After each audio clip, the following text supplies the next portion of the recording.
Hi hello ನಮಸ್ತೆ welcome to our YouTube channel at Anvik Aditya Hrudayam. ನಾವಿಲ್ಲಿ dry fruits powder ಮಾಡೋದು ಹೇಗೆ ಅಂತ ತಿಳ್ಕೊಳ್ಳೋಣ ಬನ್ನಿ. ಈಗ ನಾವು ಹೊರಗಡೆಯಿಂದ ತರೋ ಬದಲು ಮನೇಲೇ ಮಕ್ಕಳಿಗೆ ಫ್ರೆಶ್ ಆಗಿ ಮಾಡಿಕೊಟ್ರೆ ಅದು ತುಂಬ ಒಳ್ಳೆಯದು. ಡ್ರೈ ಫ್ರೂಟ್ಸು ಅಲರ್ಜಿ ಕಾಸ್ ಮಾಡುತ್ತೆ. ಸೊ ಯಾವುದೇ ನಾವು ಡ್ರೈ ಫ್ರೂಟ್ನ ಮಕ್ಕಳಿಗೆ ಕೊಡೋಕ್ಕಿಂತ ಮುಂಚೆ ಒಂದೊಂದನ್ನು ಡ್ರೈ ಫ್ರೂಟ್ಸ್ನ ಫಸ್ಟ್ ಇಂಟ್ರೊಡ್ಯೂಸ್ ಮಾಡಬೇಕು.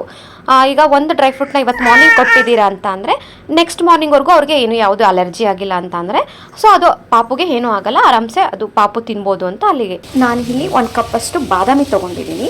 ನೆಕ್ಸ್ಟು ಮೆಲನ್ ಸೀಡ್ಸ್ ಹಾಕ್ತಾಯಿದ್ದೀನಿ. ನೆಕ್ಸ್ಟು ಪಂಪ್ಕಿನ್ ಸೀಡ್ಸ್,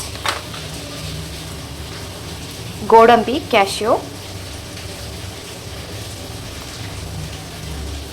ಪಿಸ್ತಾ.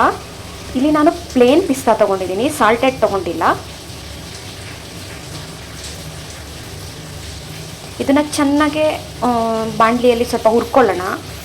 ಇದೆಲ್ಲ ಫ್ರೈ ಆದಮೇಲೆ ಗ್ರೈಂಡ್ ಮಾಡುವಾಗ ಪಟ್ಟಂತ ಆನ್ ಮಾಡಿ ಪಟ್ಟಂತ ಆಫ್ ಮಾಡಿ. ಸೊ ಇದರಿಂದ ನಮಗೆ ಡೇಟ್ಸ್ ಪೌಡರ್ ಚೆನ್ನಾಗಿ ಬರುತ್ತೆ. ನಾನಿಲ್ಲಿ ದ್ರಾಕ್ಷಿ ಮತ್ತು ವಾಲ್ನಟ್ ಮತ್ತು ಅಂಜೂರನ ತಗೊಂಡಿಲ್ಲ. ಬಿಕಾಸ್ ಅದು ಏನಾಗುತ್ತೆ ಅಂತಂದರೆ ಪೌಡರ್ ಫಾರ್ಮಲ್ಲಿ ಬರೋದಿಲ್ಲ. ಈ ದ್ರಾಕ್ಷಿ, ಅಂಜೂರ, ವಾಲ್ನಟ್ ಎಲ್ಲ ಹಾಕಿದ್ರೆ ಗಟ್ಟಿ ಗಟ್ಟಿ ಮುದ್ದೆ ಥರ ಸ್ವಲ್ಪ ಸ್ವಲ್ಪ ಹಿಟ್ಟು ಥರ ಆಗಿಬಿಡುತ್ತೆ.